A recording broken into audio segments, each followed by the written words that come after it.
Como le comentábamos en el primer bloque, la comunidad regional tuvo un encuentro en donde uno de los temas excluyentes fue la situación de la salud y sobre todo el rol que juega la Administración del Seguro de Salud Provincial APROS. Estuvo presente el secretario de Gobierno, una de las máximas presencias del gobierno provincial en este encuentro, quien es Ángel Bevilacqua, el actual intendente en uso de licencia de Nuetínger. Él expresó que es muy necesario avanzar en procesos en donde los afiliados, sobre todo de APROS, puedan tener un mejor contacto con la obra social, pero también en la necesidad de sumar nuevos médicos en la atención, y para ello, como le decíamos al final del anterior bloque, está disponible una página web en donde los nuevos profesionales de la salud pueden sumarse a APROS para hacer atenciones en el interior de la provincia. Pero dejemos el testimonio de Bevilacqua al respecto. Bueno, yo en realidad con APROS, en este caso con el contador Nicolás Carabajal, venimos trabajando con todos los municipios y comunas, nosotros desde gobierno, por la relación que tenemos fluida con todos los municipios y comunas, y tiene que ver con esto de poder suscribir convenios de prestadores en todos los municipios y comunas de la provincia, entendiendo que seguramente Nicolás lo ha expresado, hay afiliados en cada una de las localidades, ¿no? De la más grande a la más chica. Entonces está la voluntad de hace tiempo, nosotros coordinamos un poco eso desde gobierno, hace unos 2 meses atrás hemos hecho una firma con 35 municipios y comunas, estamos justamente organizando un nuevo número similar, y bueno, aquí todavía en el departamento Unión, la mitad más o menos de los municipios no había suscrito ese convenio. Vinimos a contarle un poco eso, a decirle que tiene que ver con los ejes que plantea el Ministerio de Salud, ¿no? Que tiene que ver con el modelo de gestión, el modelo de atención y el de financiamiento. Y en el del financiamiento es ahí donde viene a APROS a cumplir una función importante, poder financiarle a los municipios y comunas las prestaciones que dan a sus afiliados. ¿Se ha planteado en algún momento en reuniones de la comunidad regional el tema de los médicos del interior? Lo hemos hablado muchas veces, Ángel, esto. Algo que no funcionó en su momento, que se hace difícil. Usted lo vivió en Nuetínger como intendente también, hubo cierre de clínicas, la salud pública tiene que hacerse cargo, es cada vez más complicada esa situación. Sí, tal cual, así es, y lo conozco por haberlo sufrido como intendente, y hoy que recibo a los intendentes de toda la provincia, es una problemática de todo el interior. Va a venir, yo creo, una reforma del sistema sanitario, digamos, indudablemente se necesita, y también tiene que ver con la formación. Por eso también hoy la Universidad de Villa María, que fue parte de la reunión, contaba un poco esto de articular con los municipios, con el Ministerio de Salud, porque tiene que ver con la formación, ayornando a los médicos de familia, que es lo que necesitamos en el interior del interior, ver qué pueden brindar los municipios y ver algún sistema de erradicación de estos médicos en el interior, porque muchas veces se reciben en la ciudad, hacen una especialidad y no vuelven al territorio donde necesitamos el médico generalista, el médico de familias, el que hace la primera atención, la atención primaria de la salud, y después puede derivar. Eso evidentemente viene sucediendo hace tiempo y se viene complejizando cada vez más, pero bueno, hay todos los actores por lo menos involucrados con intenciones de sentarse a debatir alguna estrategia en función de eso, ¿no? Para poder darle respuesta, porque también, esto lo viene diciendo el ministro Cardoso, también hay que hacerlo con la formación de enfermeros. Hace algunos años atrás, yo recuerdo apenas empecé de intendente, era muy normal que vinieran enfermeros a pedirme trabajo y sobraban, y hoy todo lo contrario, a veces nos cuesta conseguir. Digo la realidad de Nuetínger y es comparable con cualquier otra localidad. Entonces también la formación de enfermeros, de paramédicos, que también son personal de salud, ayudarían en esta estrategia de poder dar solución a la atención primaria de la salud en nuestros municipios y comunas. En las últimas horas se conoció la información acerca de que el gobierno provincial tomará la decisión de no hacer más cobro de peajes en la ruta provincial 6. Recuérdese que esta ruta de 280 kilómetros de extensión tiene su origen en el departamento Río Tercero y finaliza en el departamento Marcos Juárez, cubriendo una amplia zona del sudeste de la provincia de Córdoba. Se trata de una vía muy importante para el traslado también de gran parte de las exportaciones. Por ejemplo, la de maní, que es muy importante en el centro de la provincia de Córdoba. Hace muy poco comentábamos la queja de varios intendentes de la región porque no está en muy buenas condiciones esta ruta debido justamente al tránsito insistente de camiones, pero también a las consecuencias que ha deparado las lluvias, arruinando la carpeta asfáltica y sobre todo las inundaciones de hace 2 o 3 años atrás. Esto ocasionó un deterioro y el hundimiento de grandes tramos de esta carpeta asfáltica. Por eso es que parece atinada la medida de no cobrar más peajes, y al respecto el gerente de la Ruta 6, Diego Morón, expresó sobre esta situación lo siguiente. En principio hay una idea del gobierno provincial de dejar de percibir peaje en todo el corredor de la ruta provincial número 6. Esto vendría contra un importante plan de obras del gobierno provincial sobre toda la arteria para la rehabilitación de la misma. Por supuesto que en etapas, es una arteria que tiene casi 200 kilómetros, por lo tanto esto se va a hacer por etapas.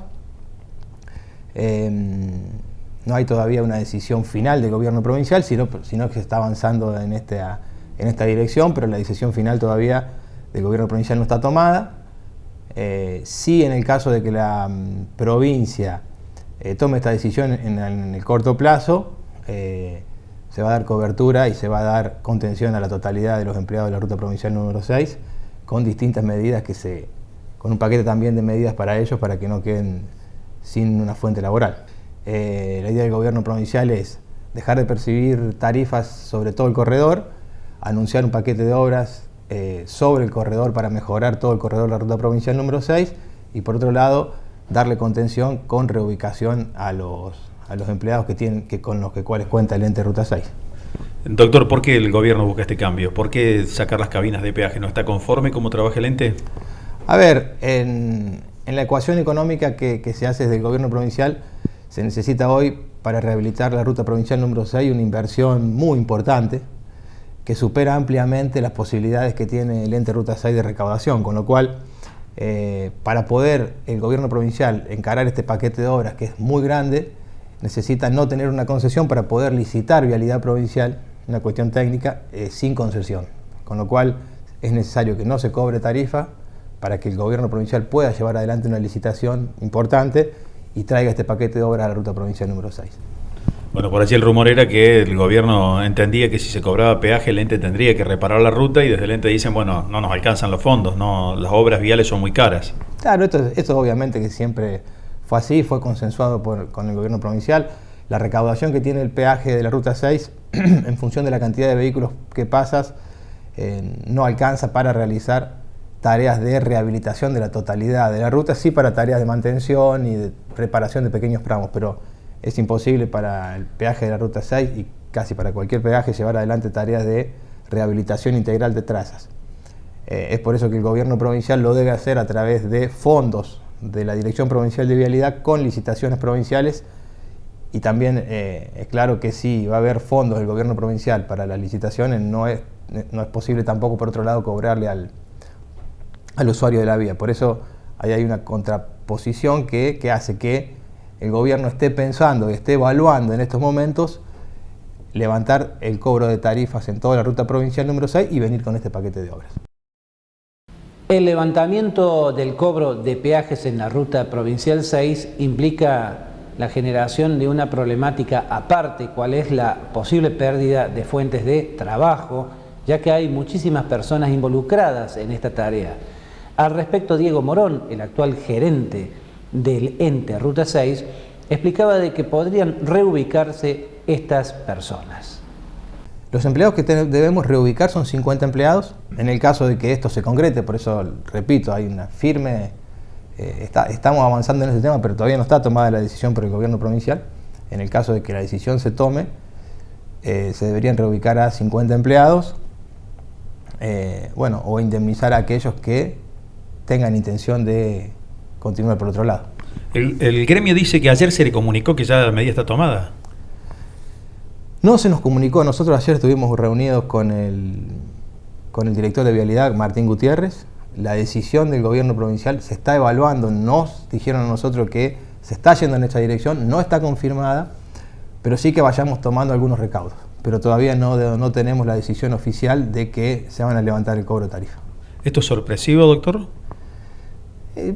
Sí, es rápido el sistema, pero bueno, ya nosotros ya veníamos evaluando con el tiempo que era necesario sobre la ruta provincial número 6 encarar obras de gran magnitud por el estado en el cual se encuentra, y que estas obras era imposible llevarla adelante con lo que podía recaudar el ente provincial, y que necesariamente en algún momento debíamos contar con el auxilio importante del gobierno provincial. También teniendo en cuenta que la concesión del ente Ruta 6 vence en 11 meses, vence un poco más, vence en noviembre del 23, con lo cual tampoco tenía mucho más allá del ente Ruta 6.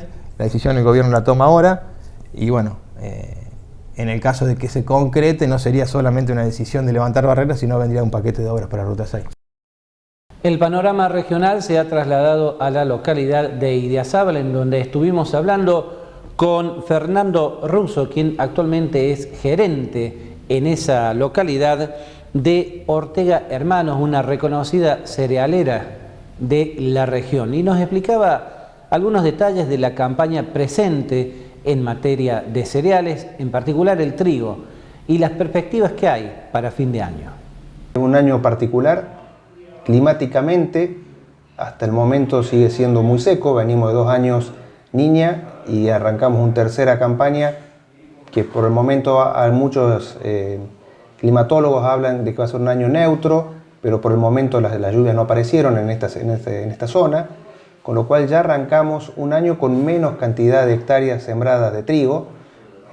Nosotros calculamos, es muy heterogénea esta zona, estamos justo en una zona límite, pero hay zonas donde no se ha sembrado trigo directamente, toda la zona de Etruria, Chazón, podríamos decir hasta La Laguna y hasta Idiazábal al suroeste, prácticamente no hay lotes sembrados con trigo ni con verdeos.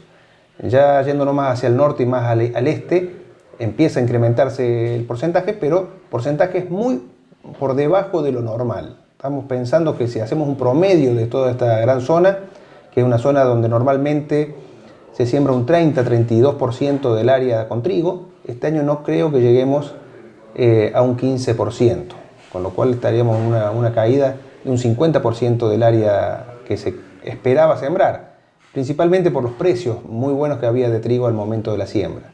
Esta situación aleatoria que está describiendo, ¿tiene que ver más con una cuestión del clima o tiene que ver con la situación de los suelos? ¿A qué tiene que ver?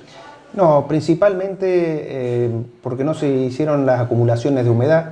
En esta zona dependemos mucho del perfil de humedad y de las napas, porque la influencia de napa existe en esta zona. Normalmente las napas están a 2 metros, 1,5 metros, y este año, bueno, están mucho más abajo, y no se generó la recarga hídrica del perfil. Normalmente acá se siembra con 180, 200 milímetros en el perfil, y este año los análisis que hicimos iban desde los 50 milímetros hasta los mejores lotes llegaban a 120, 150.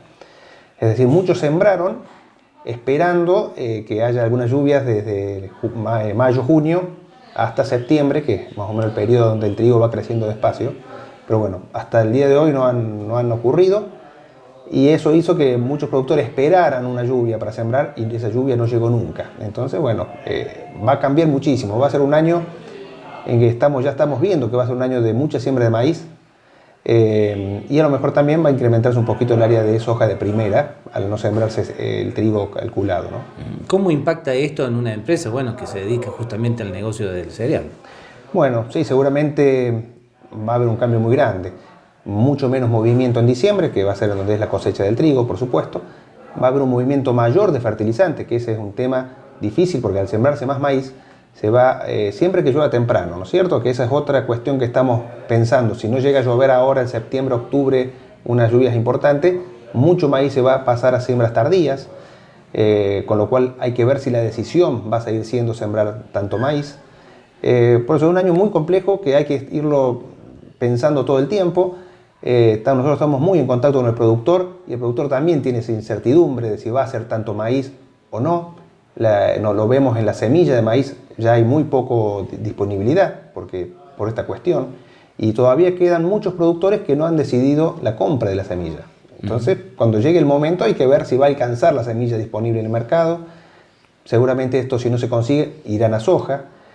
Como acopio, sabemos que si se siembra mucho maíz es muy difícil después por el volumen que significa, con lo cual seguramente habría que estar previendo otras formas alternativas como son los silo-bolsa.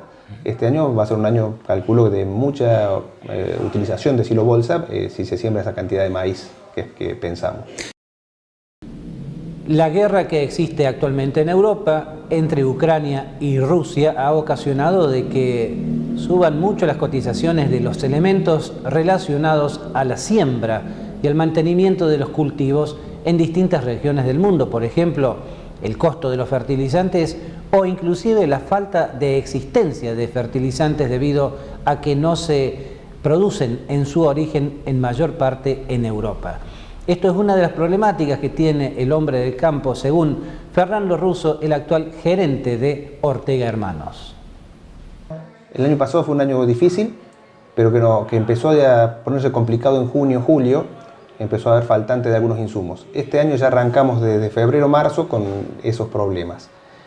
Nosotros como empresa, como lo veníamos viendo el año anterior, decidimos adelantarnos a las compras, pero asimismo todavía no tenemos alrededor de un 60% de compras respecto al año anterior, y lo que resta está muy complicado, tanto sea fertilizantes como muchos agroquímicos. Hay empresas que están un poquito mejor, empresas proveedoras, y algunas empresas que están con más dificultades que el año pasado. Por eso una de las recomendaciones que le hacemos a nuestros clientes, a nuestros productores, es que se anticipen. Si van a hacer maíz, ya tendrían que tener reservado, el maíz, por lo menos el maíz temprano, tener reservado los fertilizantes para esa siembra. Por lo menos el 70-80% del fertilizante, asegurárselo, no solo de comprarlo, sino de que haya disponibilidad. Este año es un año de que hay que hacer hincapié en la disponibilidad de todos los agroquímicos y fertilizantes. Por supuesto que ¿cuál es la dificultad que estamos viendo en el productor en la toma de decisiones? Los precios. Tenemos precios récord de fertilizantes y de agroquímicos. Pero sabemos que si no ponemos fertilizantes no podemos hacer un maíz para pagar los costos. Hoy los costos, por más que tenemos buenos precios, están en 80-90 quintales en un maíz pagando alquiler. Con lo cual esos rindes o superiores no se hacen sin fertilizante. Bueno, mucho tiene que ver el tema de los altos costos de algunos insumos, lo mismo que está sucediendo ahora en Europa, ¿no? Esta situación bélica que también ha influido.